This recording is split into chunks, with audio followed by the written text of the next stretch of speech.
Welcome to the world of microbiology. So, on this first day of a new unit, microbiology and immunology, we're going to just get a background introduction into what are bacteria and what are viruses. But before we even get to that, I wanted to give you just a very general background with a couple different comments and things to think about. So, on this first slide here, I'm kind of joking around a little bit, but microbiology is an interesting field of biology because it scares a lot of people, right?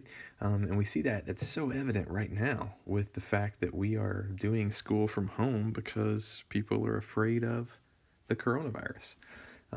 But what I'm also here to tell you is that microbiology can also be really interesting, and laboratory science based in microbiology can be really fun. So I hope that we do get back into our classroom after spring break, and so we can do some lab activities with microbiology to go along with this stuff as well. So a few comments that go with kind of like your first 4 or 5 slides in your notes, and then we'll have a separate video that really then builds into that. First page, you got some pictures of some bacteria and things, and then pictures of my kids, which are just funny pictures. But there's no question. Kids oftentimes are referred to as these kind of walking petri dishes of bacteria. And certainly, when kids start daycare or when kids start school, they'll have a tendency to get sick, and they'll bring that home with them as well.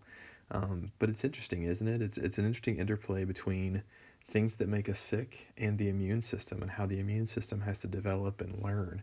And so on your second slide, you've got essential questions, right? And with this unit, we're really going to be looking at 3 things. First thing is, we're going to look at microorganisms. So we want to take a few minutes to really consider what are bacteria, what are viruses, what are other microorganisms that can be out there too. Second thing we're going to look at is your immune system. So pretty much anytime you study microbiology, you end up studying immunology as well. So how the body defends against microorganisms. And then the third thing we're going to do is what I call the usual suspects usually. But that is a look at pathogens. So pathogens would be microorganisms, I know this is really sloppy, but that cause disease. Right, and so we're going to get into that toward the later part of this unit as well, and that's the part that I think you'll find to be kind of most interesting. Now, if you go on to your third slide, I've got a couple of comments about why we should care about microbes. Before we get to the little kind of illustration there or whatever, number one is an important and interesting idea. And so number one talks about normal flora. What I want you guys to realize is that most bacteria are not pathogenic or harmful. Right? The vast majority of bacteria on our planet, and on our bodies for that matter, are called normal flora. And they don't do anything. In fact, the normal flora are good for us. Now here's something kind of creepy to think about for a second. I'm sure you all consider yourselves human, right? And that's sort of how I think of you as well.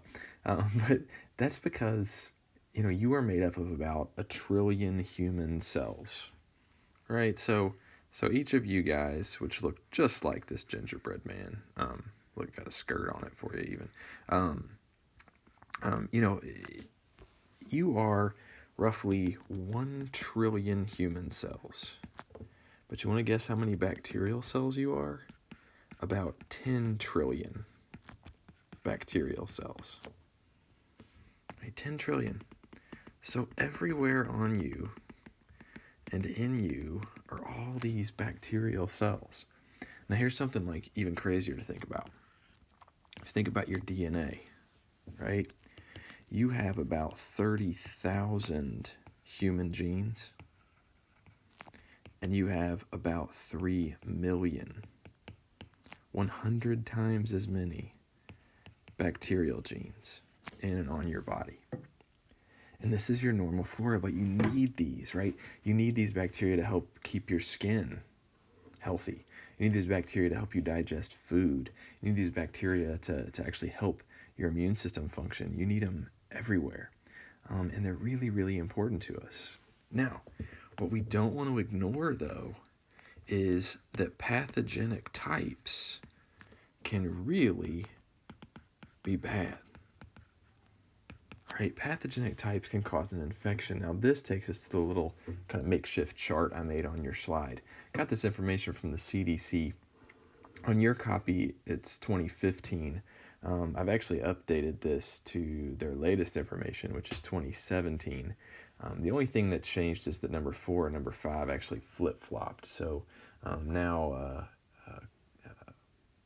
number 3 and number 4 flip-flop. So accidents are third most common cause of death, and fourth is chronic respiratory infections. But if you look at this chart, what I put on here, if you think about it, when we look at the top 10 reasons that people die in the United States, 4 of those 10 can be caused by an infectious agent.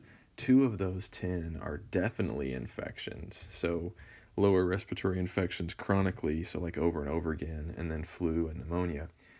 So then, 6 out of 10 of the leading causes of death in the U.S., including number 1 and number 2, may have some sort of connection to infectious disease. So it is a very serious thing. And so while people are out there worrying about dying in a plane crash or whatever thing, they probably should be a little bit more worried about these tiny invisible things that are floating around them.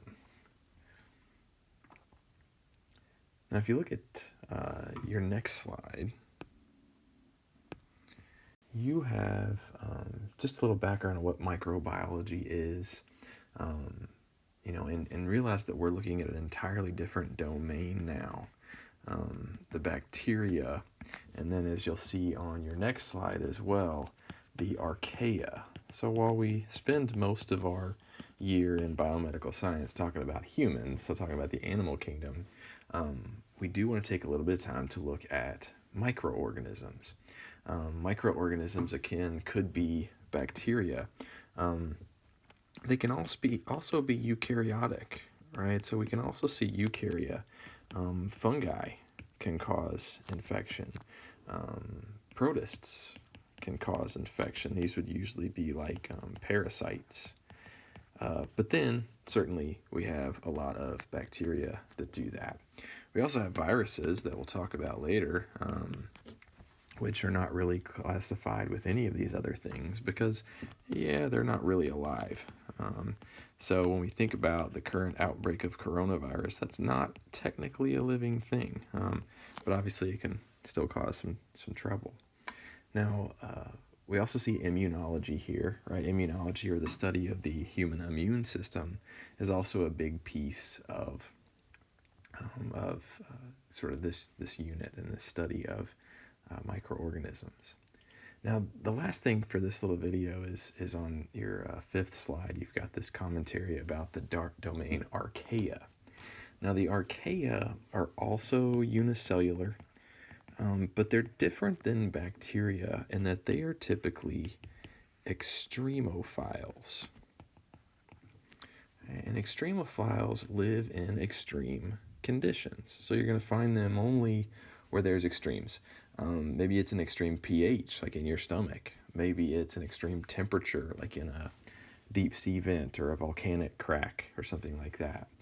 Maybe it's light and dark, so you only see some extremophiles in caves if they, never want to be around light. So, the main thing is we rarely interact with these in our daily kind of lives, and so that means that they're also not quite as practical to learn about because they don't tend to cause disease or anything like that. But bacteria, the other domain, we do come into contact with all the time. And so they are definitely worth learning about because they are always around us. Now, your 6th slide has a little little dude who's going to try science. And typically what I do is we stop right now and we do a little bit of a lab activity in class. So couldn't really come up with a great way to have you do that at home. So we'll just kind of reserve that for now, and we'll hope to be able to do that a couple of weeks from now. But at this point, what I want you to do is go on into your next video, which will take a little more serious look at the slides ahead about bacteria and viruses.